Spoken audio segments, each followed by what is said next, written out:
Entonces, bueno, estas son algunas evidencias que hablan de qué tan efectiva es, cómo reduce el 87% de la seroprevalencia en menores de 20 años, reducción del 75% de la seroprevalencia en menores de 9 años, y cómo reduce la mortalidad debido a hepatitis fulminante en niños, ¿no? Todo lo que nos habla de la efectividad de esta intervención. Y frente a esto hay otras intervenciones, como por ejemplo el tratamiento para lo que es la hepatitis crónica, el tratamiento antiviral. Y ahí lo que encontramos es que estos tratamientos son bastante caros. Hablamos de miles de dólares solamente para obtener una seroconversión a 2 años de antígeno E, ¿no es cierto? O sea, no estamos hablando ni de cura ni de resolución del problema, solamente una seroconversión por 2 años. Y esto nos cuesta varios miles de dólares.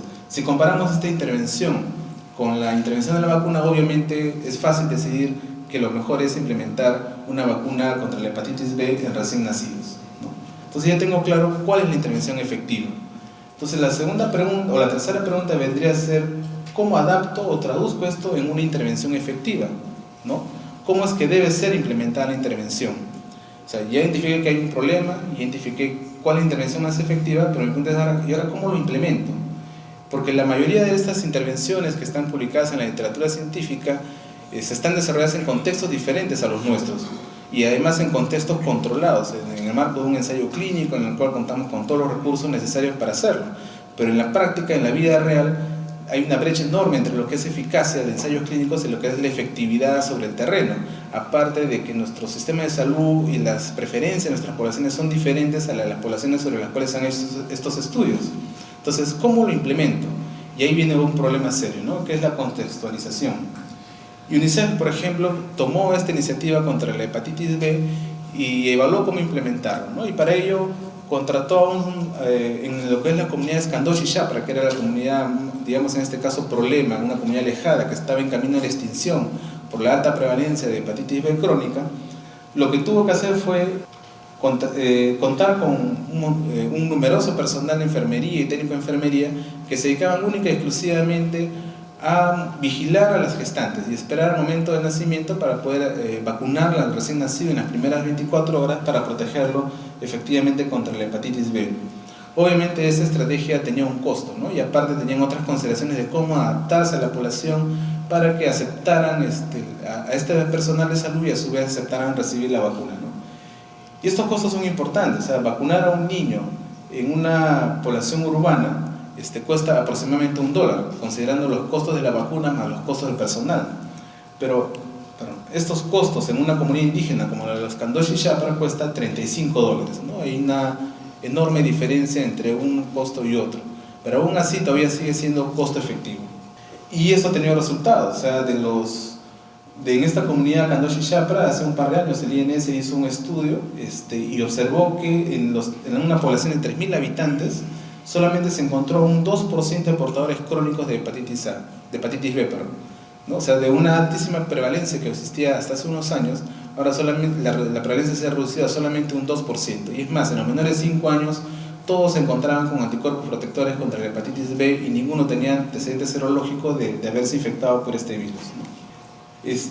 Sobre lo que es la búsqueda de la evidencia. Entonces, ¿cómo buscamos esta evidencia que nos va a ayudar a tomar decisiones? Ya sabemos qué evidencia necesitamos, pero ahora, ¿cómo la buscamos? Ahí viene el tema procedimental. Y es un tema complicado porque la evidencia ha aumentado un montón. Miles de publicaciones existen ahora en el mundo. Ustedes ponen 1 o 2 palabras en los buscadores de Medline y ya no van a encontrar cientos de artículos, van a encontrar miles de artículos o cientos de miles de artículos en algunos casos, por lo cual es imposible procesar la información, que todos podamos de alguna manera procesar toda la información científica en este momento. Por eso requiere esto de sintetizar la información, y esta síntesis es la que finalmente van a usar los decisores, porque obviamente ningún decisor, ningún clínico tampoco tiene tiempo para revisar toda la información disponible en el mundo sobre un tema específico. Entonces cada vez son más necesarias las síntesis hechas por expertos o por metodólogos que sepan cómo consolidar esta información. Y por eso hay todo un proceso que seguir. Primero determinar el problema que vamos a resolver, definir la pregunta, seleccionar nuestras fuentes de información que tienen que ser lo más amplias posibles, lo más exhaustivas, de manera que no perdamos información relevante, identificar los conceptos claves y términos de búsqueda que vamos a usar, conducir la investigación en base de datos apropiadas al tema, seleccionar los documentos para la revisión, extraer la información relevante de los documentos y resumir y aplicar la revisión de la literatura. Aunque parece fácil enumerarlo, cada uno de estos pasos es un proceso complejo y cada uno de ellos maneja instrumentos y herramientas necesarios para poder realizarlo, ¿no? Y es un trabajo bastante exhaustivo y bastante demandante de tiempo, ¿no? La clave para hacer esta revisión, esta búsqueda de la literatura para sustentar la evidencia es la pregunta pico, que es la pregunta que nos tiene que hacer el decisor, ¿no? Usualmente lo que pedimos es que esta pregunta pico no desarrollarla el que va a hacer la búsqueda, sino que la formule en lo posible el que va a tomar la decisión, porque él es el que tiene que precisar bien qué es lo que necesita saber para poder nosotros responderle a la pregunta con la mejor evidencia. Entonces, esta pregunta pico consiste en definir primero cuál es la población objetivo de la intervención. ¿Es que voy a intervenir sobre niños menores de 5 años o niños menores de 2 años? ¿Voy a intervenir sobre gestantes? ¿Voy a intervenir sobre población general? ¿Cuál es mi población objetivo? Segundo, ¿cuál es la intervención que quiero evaluar? ¿Quiero evaluar la vacuna? ¿Quiero evaluar el tratamiento antirretroviral? ¿Quiero evaluar una estrategia educativa? ¿Quiero evaluar las nuevas tecnologías de PCR en tiempo real para diagnóstico rápido de una enfermedad? ¿Quiero evaluar un tomógrafo nuevo con nuevas metodologías? ¿Cuál es la intervención que yo quiero evaluar? La C es de comparación, o sea, ¿contra qué lo quiero comparar? ¿Lo quiero comparar contra otra intervención similar o contra una variante de la misma intervención? ¿Contra qué es? O contra nada, o contra no hacer nada, o contra el statu quo, que es, o sea, lo que se está haciendo en el momento. ¿Contra qué lo comparo? Y finalmente el outcome, el resultado esperado. ¿Cuál es el resultado que yo espero tener como decisor?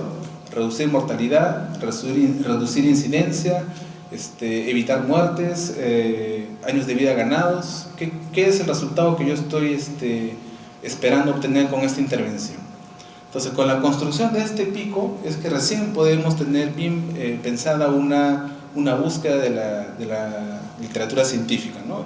Y este es usualmente donde tenemos el mayor problema cuando empezamos a hacer estas búsquedas.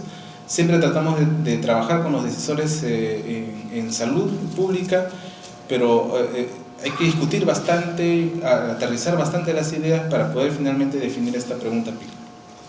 Hay que hacer una evaluación de la calidad y metodología de la información que vamos encontrando poco a poco, porque si bien vamos a encontrar cientos o miles de artículos, no todos son de la misma calidad, y usualmente después de una primera búsqueda este paquete de artículos que vamos a realizar se reduce significativamente a 10 o 20 artículos no más que cumplen los criterios, y aún ellos todavía tenemos que evaluar exhaustivamente cuál es la calidad que van a tener.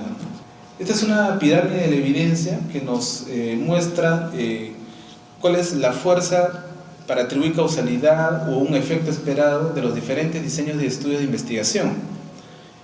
Tenemos en el nivel más bajo lo que es la investigación in vitro y la investigación en animales, las opiniones de expertos, los reportes de casos, series de casos, los estudios observacionales como los estudios caso control, el estudio de cortes, y finalmente los estudios experimentales como los estudios doble ciego, randomizados controlados, que son los que nos dan una mayor fuerza de asociación. Y finalmente, lo que es las revisiones sistemáticas y metaanálisis, que son los que consolidan o sintetizan la información que hay por debajo. Cuando buscamos información rápida para tomar una decisión, el buscar los artículos primarios, es decir, ese ensayo clínico, ese estudio de cohortes que tanto hemos encontrado por ahí, nos va a tomar bastante tiempo, ¿no? Vamos a encontrar mucha literatura publicada, pero deberíamos de repente empezar por esta pirámide primero, ¿no? Esta es una pirámide de la evidencia de Haynes, en la cual vemos cómo la información científica también se va aglomerando, se va acumulando de manera de tener cada vez más sintetizada la información científica posible. Entonces, en un primer nivel tengo los estudios primarios, estudios originales, ese ensayo clínico publicado, ese estudio de cortes, pero por encima de ello tengo los documentos que son de síntesis, que vienen a ser las revisiones sistemáticas, que son aquellos documentos que ya se han dado el trabajo de buscar y sintetizar todos estos artículos originales, y ya lo han hecho por nosotros. Entonces, si es una revisión sistemática de calidad, obviamente vamos a poder referirnos mejor a esta revisión sistemática en lugar de revisar cada uno de estos estudios originales. Y por encima de eso incluso están las sinopsis, que ya es una revisión de revisiones. A veces sobre un mismo tema podemos encontrar varias revisiones que se han hecho en diferentes momentos, con diferentes picos de repente, y la síntesis de estas revisiones sistemáticas se va a llamar sinopsis, ¿no? Y por encima de ya se encuentra otro nivel mucho más desarrollado, que son los libros basados en evidencia, que son los sumarios, en los cuales ya hay, sobre un problema grande, un problema macro, por ejemplo obesidad, encontramos ya la sinopsis sobre diferentes paquetes de intervenciones que se puedan realizar para controlar este problema en específico, ¿no? Ya es un nivel de síntesis mucho mayor y más elaborado. Y finalmente tenemos los sistemas que ya son sistemas computarizados de apoyo a la decisión, que son los menos, ¿no? Entonces, obviamente en nuestra pirámide en la base vamos a tener más publicaciones en relación a estos tipos de documentos, y a medida que vamos subiendo en la complejidad o en la síntesis va a ir disminuyendo la disponibilidad de esta información. A lo que vamos es de que es cierto, hay mucha publicación, pero no necesariamente todas las preguntas que tenemos en salud pública están resueltas. Hay muchas preguntas que vamos a formular, vamos a investigar y no vamos a encontrar publicaciones referidas al tema. Lamentablemente la mayor parte de la investigación científica está dedicada más bien a resolver problemas clínicos de manejo individual del paciente, pero es más difícil encontrar evidencia sobre lo que es intervenciones en salud pública, ¿no? Intervenciones en comunidad o grupos poblacionales.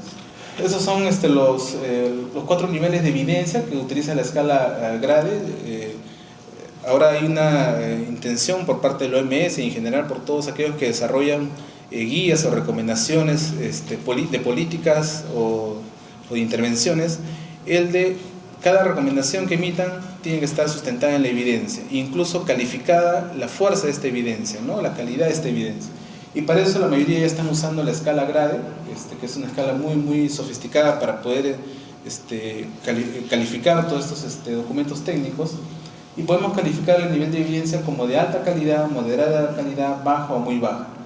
Cuando es una evidencia de alta calidad, afirmamos que estamos muy confiados en que este es el verdadero efecto que vamos a observar en relación al efecto estimado por la publicación, ¿no? O sea, ese efecto está muy cercano a lo que vamos a observar finalmente en la realidad.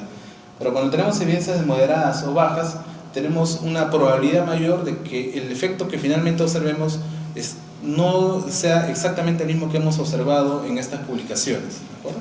Y muy bajo cuando es muy probable que haya una sustancial diferencia en el estimado de este efecto cuando lo observemos en la vida real, ¿de acuerdo? Y acá describe muy rápidamente los puntos que toma en cuenta para hacer esta evaluación de la calidad.